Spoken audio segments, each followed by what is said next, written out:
The world is reeling in the aftermath of the Paris attacks, with policy being rethought in key areas such as the free movement of people across borders, the priority of security versus privacy, and the rationale for military action in IS's theatre of operations. To discuss these and other issues affecting the global outlook, I'm joined this month by Sebastien Marlier of our global forecasting team. Sebastien, let's look first of all at the situation in Paris and wider afield, of course. I want to focus firstly narrowly on the economic impact of these events. Can you tell us how you expect this to play out in the economic sphere?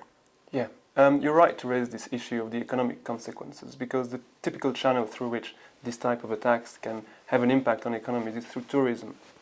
And tourism is key in France. It's the most visited country in the world, and it's a significant contributor to GDP and to job creation.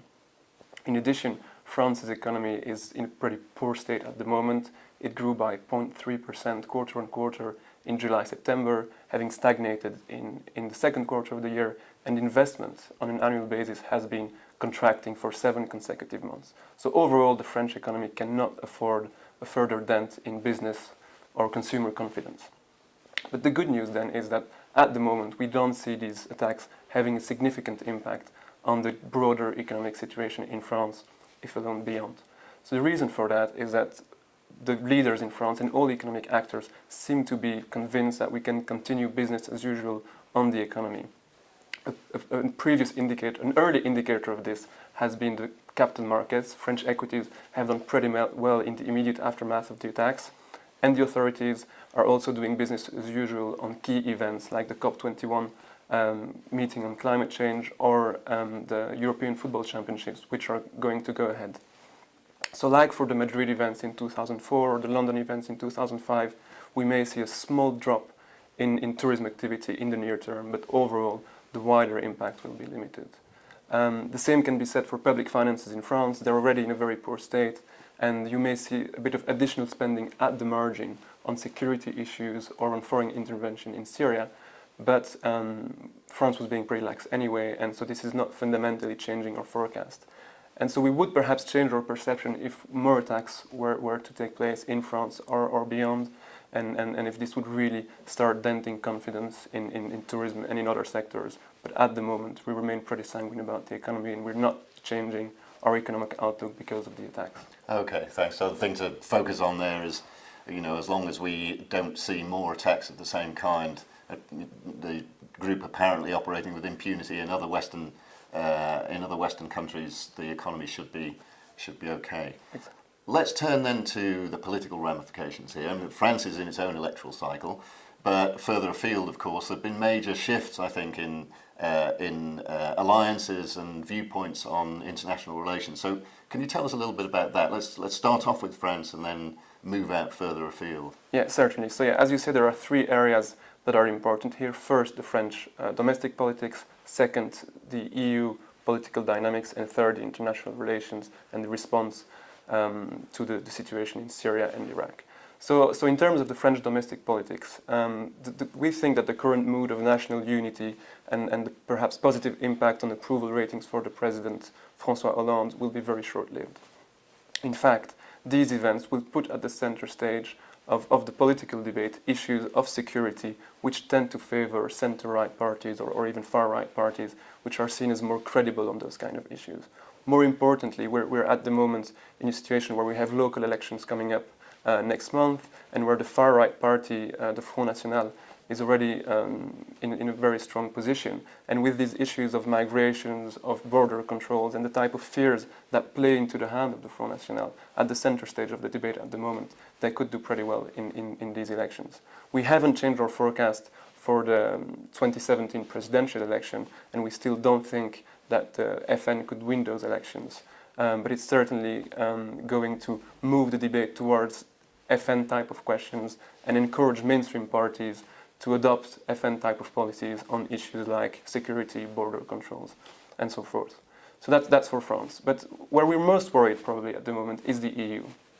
And that's because the EU is already engulfed in a crisis as it faces the biggest flow of refugees probably since World War II. And we've seen a fundamental principle of the EU, which is the free movement of borders, of people across borders, and the Schengen area being damaged with some national leaders erecting barriers along their borders or setting up ad hoc border controls.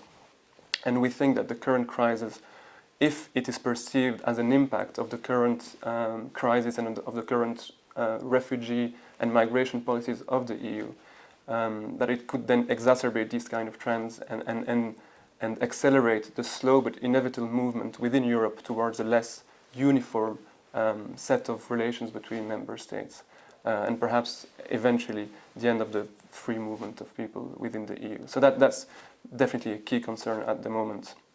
Looking to the third area now, international relations. This is where we have seen already quite some visible consequences of the attacks, in the sense of a greater resolve by France and by some other powers to address the problem of the Islamic State at its core, which is in Syria and Iraq. And so concrete measures including increased bombings of some ISIS strongholds in Syria, as well as perhaps a forthcoming UN resolution on the issue can certainly be expected. However, the Paris attacks aren't a game changer, in the sense that we don't see the leaders in the Western world being ready yet to send ground troops to the region. So that means that eventually the conflict can continue for the foreseeable future, despite the recent attacks. Thank you very much for that. Sticking with politics for the moment, but moving away from the Paris attacks. There's been quite a busy month of elections in a variety of places around the world, and we've had elections in Argentina, second round elections imminent, Myanmar, Turkey, and perhaps oddly, most significantly, in one state in India, in Bihar state. Do you want to give us a word or two about those? Probably best to focus mainly on the India one, because that's the one with the big impact for the global outlook. Yeah, so it's definitely been a very busy month on the political front, and we haven't yet changed our forecast on countries like Argentina and Myanmar. But in Argentina, the tight presidential runoff could lead to a watershed change in economic policy if the opposition candidate Macri wins, which is increasingly likely. In Myanmar, you could see further opening following the very convincing results in the elections there. But we have changed our forecast on India, and that's because state elections in India are pretty significant, because they determine the composition of the upper house, and to pass major reforms which aren't related to government expenditure or taxation, you need the approval of both houses.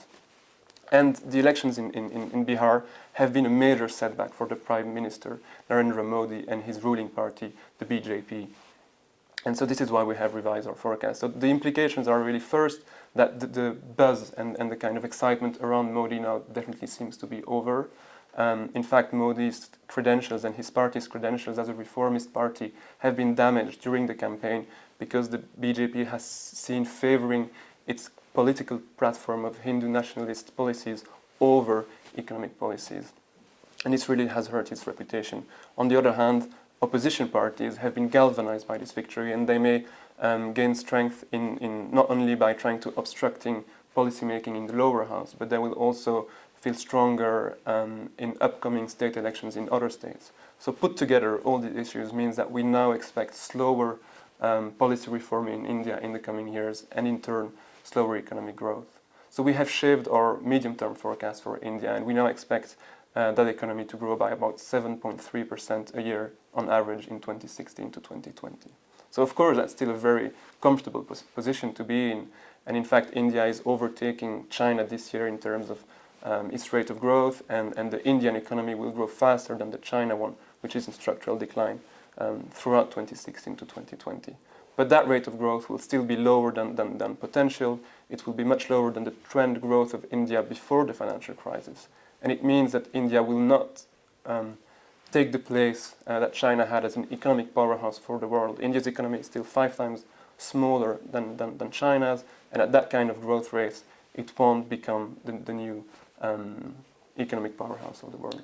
Okay, I mean it's a big story, that, because Bihar is a one state in India, but really there's a watershed moment in our view of how India is going to contribute to global growth over the coming years. Let's move on finally. The US Fed meets in 2 or 3 weeks. This, oddly enough, is probably the decision that's going to have the biggest impact of all on the global outlook in the short to medium term. Will the US Fed raise rates finally after 6-7 years of either falling or stasis in rates? We've been forecasting an increase in December. Are we still forecasting an increase in US rates? Yes, absolutely. We've been forecasting this rate increase in December, and in fact we've become even more confident about this forecast now, and that's because of the recent jobs report in the US. So the US economy created more jobs in October than in any other month this year. The unemployment rates fell from 5.1% to 5%, and hourly wages have increased at their fastest pace since 2009. So this has really removed any doubt among US policymakers and the rate setters especially that the softness in October and in August and September was really a problem. And so we're now convinced that the US Fed will raise its rates in December. We have been even more comforted by this view when the minutes of the previous Fed meeting was released yesterday, which showed that the language was already pointing towards an increase in December. So yes, this is the most important decision of the year, and it will be made in the final 2 weeks of the year, actually on December 15th and the 16th, when the Fed meets. And the impact, as you say, will be significant as we go into 2016. On the one hand, it will have removed some uncertainty, and this will be welcomed by policymakers and central banks in emerging markets. But on the other hand, the rate increase will put pressure on these central banks to raise interest rates at the time when their economies are slowing, in order to avoid further currency depreciation and capital outflows. Also interesting is that we're probably going to see a divergence between the monetary policy environment in developed economies, with the European Central Bank and the Bank of Japan under pressure to further loosen monetary policy and to extend their QE programs. So we can expect quite a bit of volatility, even if we're pretty sure now that the Fed's going to move in December. Thanks very much, Sebastien. So the next time we meet to discuss the global outlook, it will probably be in the context of tightening monetary policy in the US. Well, please do join us again next month when we look again at the major trends affecting the global outlook. For now, thank you, Sebastien, and thank you for tuning in.